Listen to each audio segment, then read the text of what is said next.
Olá pessoal, bem-vindo ao canal Investigação e Lei TV. Se você é novo aqui, bem-vindo ao canal. Meu nome é Sandra Dias, sou advogada, ativista contra o tráfico humano, toda terça e sexta, trazendo aqui casos solucionados, casos sem solução e também de desaparecimentos misteriosos. Gente, eu tento trazer casos do mundo todo. Hoje eu trouxe o caso do Paraguai. É a história de Juliette Le Drumaguet Zapata. Ela nasceu em 2 de maio de 2013 no Paraguai. Ela desapareceu em 15 de abril de 2020 na cidade de Emboscada, no Paraguai, que é uma cidade pequena que tem quase 13 mil habitantes. Ela estava morando na época do desaparecimento em uma chácara. Na época dos fatos, a Juliette tinha 7 anos. Ela era filha da paraguaia Lilian Zapata e do francês Stéphane Le Drumaguet. O casal também teve uma outra filha chamada Charlotte, que na época dos fatos tinha 10 anos. E ambas filhas tinham também, né, cidadania francesa, tem cidadania francesa. O casamento do casal acabou, o casal separou-se, mas eles não se divorciaram. Após a separação, o Stefan, como mencionei, ele era cidadão francês, mas ele foi morar na Bélgica, mas ele mantinha contato com as filhas. Mas após o ocorrido que eu vou chegar lá no contando na história, a filha dele que vivia no Paraguai com a mãe, a Charlotte, foi enviada para morar com o pai na Suíça. Depois da separação, a Lilian conheceu um alemão chamado Rainer Helmut Schruber. Ele chegou no Paraguai apenas um ano antes de conhecer a Lilian. Ele trabalhava fora, né, na Alemanha, segundo ele, em projetos de campanhas que tinham a ver com direitos humanos na Europa. Ele começou um namoro com a Lilian e eles foram morar juntos. A Juliette tem microcefalia, que é uma doença neurológica, uma condição que, no caso dela, causa uma deficiência motora e atraso no desenvolvimento cognitivo. Mas ela é uma menina alegre, carinhosa, animada, que gosta de brincar ao ar livre. Desde março de 2020, a Juliette ela estava morando em uma chácara junto com uma irmã, a mãe e o padrasto. A família se mudou para aquele local porque o Renier ele foi para esse local que havia assim um projeto para um empreendimento urbano para construir lá como apartamentos, casas para aposentados europeus. É isso que ele queria fazer lá. O complexo fechado, chamado La Monte Pacará, está localizado em Isla Alta, que é uma região leste do Paraguai, que também é uma pequena comunidade com menos de 1.000 habitantes. Então, era lá que ele ia criar este ambiente para pessoas se aposentarem e tal.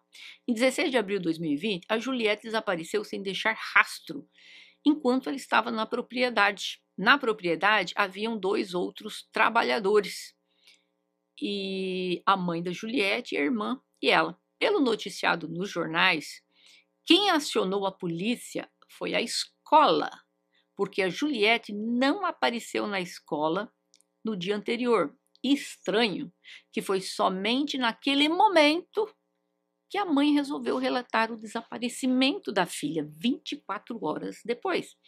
A Juliette, como eu falei, ela tem certa dificuldade para se locomover, sendo que ela tem o desenvolvimento cognitivo de uma menina de 3 anos.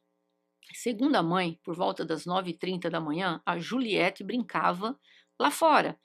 E tinha um casal lá de cabras que também desapareceram junto com a menina.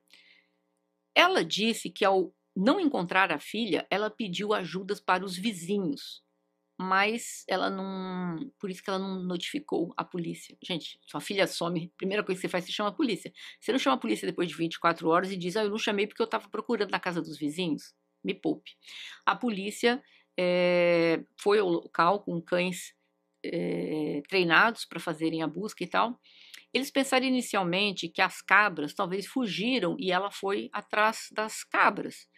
Portanto, foi uma suposição que logo foi descartada, visto que a Juliette, como eu falei, tem dificuldade para andar e as cabras estavam grávidas. O local não é pequeno, tem 30 hectares, é uma zona montanhosa, espessa, mas um dia depois, as cabras apareceram em boas condições a 4 quilômetros da casa. E para chegarem naquela área arborizada, elas teriam que ter passado por uma área de grande trânsito. E isso seria impossível para as cabras e para Juliette. A polícia ampliou as buscas por todo o país. O Ministério Público realizou diversas tarefas, diversas buscas na propriedade da família. Foram achados vestígios de sangue em diversos locais, incluindo no carro do Renier. Mas o Renier disse, ou Reiner, que ele não estava em casa naquele dia em 2 ocasiões. Mas a polícia descobriu que, na realidade, ele saiu de casa em 3 ocasiões. As autoridades receberam informações relevantes durante as entrevistas com diferentes testemunhas. A babá Juliette e uma trabalhadora no campo, elas relataram aos detetives que o casal perdia a paciência facilmente quando se tratava da Juliette e também da irmã dela, e que tinha 10 anos, a irmã dela, que isso aí a polícia já ficou assim, um casal que não é muito amigável, vamos dizer, não trata a criança muito bem e tal. Um dia depois do ocorrido com a Juliette, a Charlotte foi para a Suíça, como eu falei antes, ficar com o pai dela, né?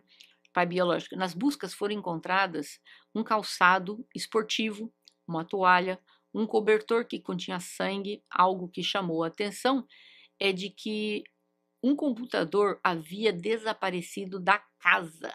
E quando questionado, o Renier disse que ele tinha enviado para o conserto. A Lilian e o Renier mudaram a versão inicial, dizendo depois que a Juliette poderia ter sido retirada da sua propriedade por alguém. Mas a polícia achava isso improvável, visto que se alguém tivesse feito isso, a pessoa teria que ter entrado usando um carro, abrir o portão de madeira, colocar as cabras no carro, colocar a Juliette no carro, fechar novamente o portão e ir embora. Ou seja, eles não teriam escutado nada disso? A polícia está certa que quem levou a Juliette levou as cabras. Para quê? Para tentar dizer que a Juliette seguiu as cabras. Mas, logicamente falando, as cabras jamais teriam conseguido chegar naquele local. E tinha que passar por um local super movimentado. E muito menos a Juliette estaria naquele local porque ela andava com dificuldade.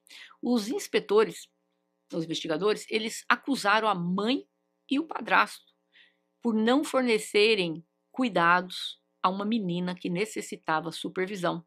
A polícia inicialmente prendeu a Lilian, que tinha 33 anos, e o Renier. O pai da Lilian, Rufino, disse que a família achava que o Renier, o Reiner, tinha algo a ver com o desaparecimento da neta dele, já que ambos não tinham paciência com a menina. E ele disse que achava que a filha dele sabia muito mais do que ela estava falando e que acreditava que a filha estava sob pressão para não dar detalhes sobre o caso. E também expressou que o Renier era uma pessoa horrível e que tinha medo do que poderia acontecer. Já o ex-marido da Lilian disse que não desconfia da Lilian. Ele a considera uma mãe amorosa, carinhosa, e ele disse que não achava que a Lilian tivesse algo com isso, capaz de prejudicar a própria filha, dizendo que tal teoria parecia totalmente improvável, mas também disse que ele tinha certeza de que não foi um acidente o desaparecimento da filha dele. E segundo a filha dele mais velha, que foi morar lá, ela contou para o pai que no dia que a irmã desapareceu, a mãe, ela e todo mundo começou a procurar a Juliette. Mas o Renier permaneceu sentado em frente do computador o tempo todo. Ela disse, inclusive, que à noite, quando todos procuravam pela Juliette, o Renier também não ajudou nas buscas. A filha mais velha também contou ao pai que sua mãe pediu ao Renier para chamar a polícia, mas ele respondeu que era inútil, porque de qualquer forma a polícia não ia fazer nada em menos de 24 horas. Finalmente, o que é mais intrigante, que o Renier mandou os empregados da chácara para casa naquele dia. Coincidência, né? Mas nada foi confirmado. O pai da Juliette contratou um grupo de advogados para apresentar uma série de denúncias contra o padrasto da Juliette, acusando-o de privação ilegal de liberdade e de ter posto fim à vida da filha dele. A polícia realizou uma série de buscas, principalmente no local onde estavam onde moravam aqueles cidadãos da Alemanha, que fazem parte de um círculo de amizade do Renier. E uma busca mais intensa foi feita, mas o advogado disse que ele estava abandonando o caso porque as exigências do seu cliente não lhe permitiam fazer o trabalho de forma necessária. E também pela decisão do Stefan, o francês, de apenas acusar ao Renier, mas não a Lilian, já que o advogado acredita que a Lilian tem algo a ver, já o cliente dele não, então fica impossível fazer a linha de defesa continuar trabalhando para ele, sendo que ele discorda da teoria do cliente dele. Então, eu não sei por que ele está tão convencido que a mulher não tem nada com isso. Os detetives mudaram o rumo da investigação e no dia 23 de julho, o promotor ampliou a denúncia contra o padrasto da Juliette por posse de conteúdo impróprio infantil. Isso mesmo, galera. A inspetora Irene Álvares disse que foram encontradas 80.000 fotografias contidas em dispositivos eletrônicos do Renier, bem como material adulto e imagens íntimas da Juliette e da sua irmã. E um monte de crianças, as imagens que ele tinha. Um pedo, né? O promotor disse que tinha provas de que o padrasto de Juliette fez alguma coisa contra ela. As imagens estavam no telefone, eram imagens talvez comprometedoras. Ele chegou a ser detido por isso, mas pasmem, ele foi absolvido. Gente, não faz sentido. O que é isso? Você tem no seu telefone imagens de crianças impróprias e você é absolvido? Ah, deve ter rolado um dinheiro muito grande ali por baixo. Não é possível. Não é possível. Nada aconteceu com ele. Ele deve ter pago, como eu falei, uma propina muito grande, né? Mas vídeos falam por si só.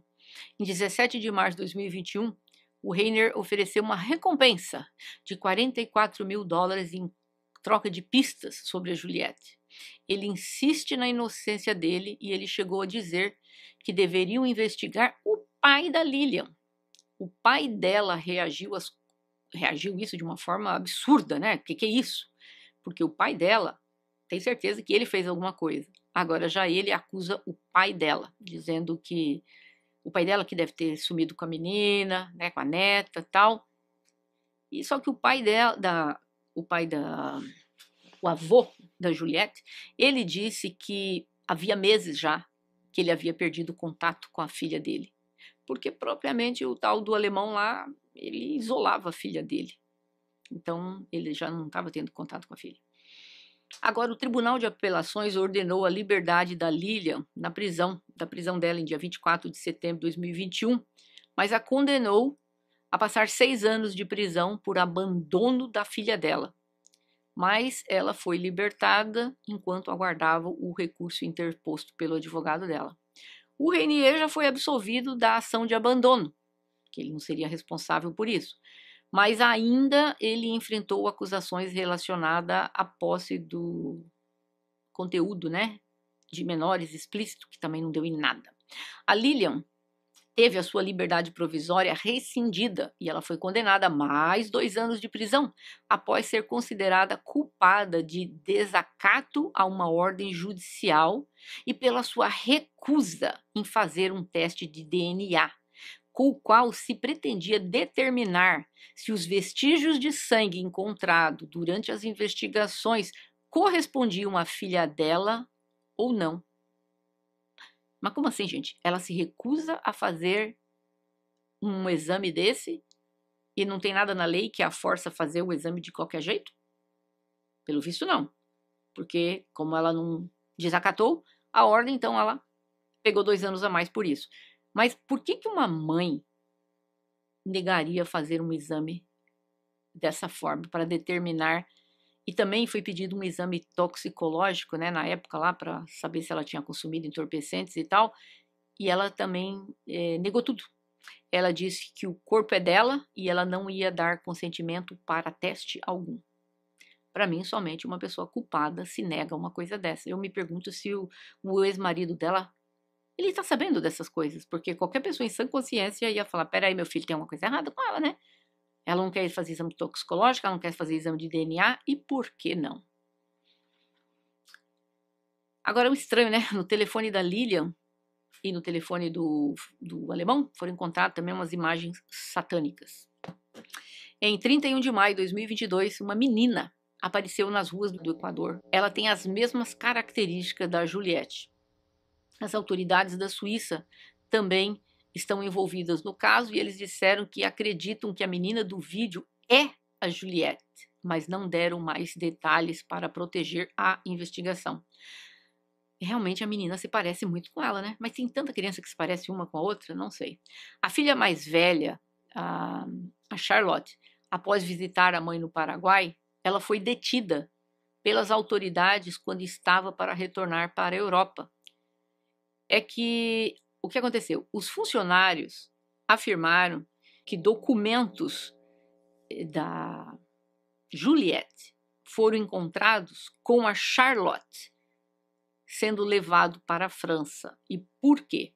Mas tudo leva a crer que ela estava levando os documentos da irmã, estava em posse dela, porque o pai dela pediu para ela trazer esses documentos, visto que ele quer ir até o Equador para ver se aquela menina do vídeo é a Juliette ou não. Então ele precisaria pelo menos ter algum documento para poder dizer para as autoridades de lá: olha, eu quero que faça um exame disso e daquilo. Ele precisa pelo menos certidão de nascimento, coisas da filha. Então ele pediu que a filha trouxesse, mas depois a filha dele foi liberada no aeroporto e tal e acabou indo para lá. Eu não encontrei nada se ele chegou a ir ao Equador para verificar se aquela menina é filha dele ou não. Que o juiz ordenou a prisão dela para o cumprimento imediato. Mas um artigo no Código Penal paraguaio estabelece que é possível adiar o cumprimento da pena para mães de crianças menores de 1 ano de idade. E ela teve um bebê que estava com 5 meses. Porém, no dia 17 de agosto, o tribunal decidiu contra esse pedido, condenando-a para cumprir a prisão de 6 anos. O juiz ordenou sua prisão e o bebê parece que vai estar com ela por alguns meses. Até a presente data, as autoridades não sabem se o sangue encontrado é o sangue da Juliette, isto porque a mãe se recusou a fazer o teste de DNA. Mas, gente, como não tem uma lei lá que não força a pessoa a fazer? Eu encontrei uma informação no jornal, mas, gente, eu não estou botando muita fé nisso, não. O jornal está dizendo que o pai biológico também se recusou a fazer o exame de DNA. Eu não acredito nisso. Eu não vou acreditar nessa história, não, porque o pai está fazendo de tudo.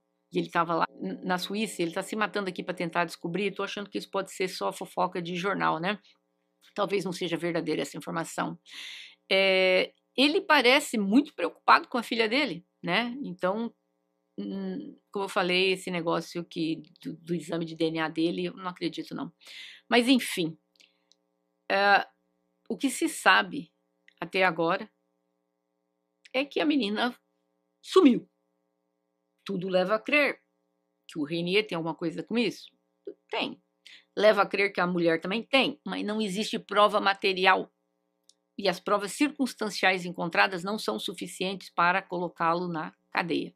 Agora, me poupe, né? Encontro 80 mil fotos no telefone dele, de mulher, de criança, de tudo. E ela ainda continua com um homem desse? Tudo leva a crer que o filho que ela teve agora também é dele. Não existe nada que diga que essa criança não é dele. Do tal do alemão. Que raio de mulher, que moral tem um traste desse? Para continuar com um homem depois de descobrir? Vamos dizer que ela não acredita que foi o cara. Mas peraí, tem imagem de criança no telefone do cara e você ainda vai ficar com ele? Para mim, ele tirou a vida, não sei o motivo, perdeu a paciência ou abusou, não sei. E ela encobriu. Não acredito que ela foi participante de tirar a vida da criança, mas acredito que ele tirou e ela tá, vamos encobrir e tal, e encobriu. Porque não existe outra explicação para ela se recusar a fazer os exames. Mas ela vai aí passar 6 anos na prisão. Eu espero que até lá eles encontrem provas suficientes para provar que são esses dois e colocá-los na prisão definitivamente. Eu tenho minhas dúvidas se aquela menina do Equador seria ela. Não creio, não creio. Eu acredito que essa criança já não esteja mais viva, infelizmente. Mas é a minha opinião. Eu gostaria de ouvir de vocês. Vocês acham que a mãe e o padrasto têm alguma coisa a ver com isso? Ou vocês acham que é só o padrasto? Ou vocês acham que é só a mãe? E eu gostaria também de ouvir de vocês por que vocês acreditam que o cara é tão... O francês, ele continua afirmando que ela é uma mãe maravilhosa. Aí, tudo bem, ele talvez tenha essa imagem dela como uma mãe maravilhosa, mas eu não creio que todo... Ele fala espanhol fluentemente, então ele lê jornais em espanhol. Então ele tem noção das coisas que ela se nega a fazer. Nem assim ele mudou de opinião? Bom, é esse o caso de hoje. E nos vemos em breve. Até mais.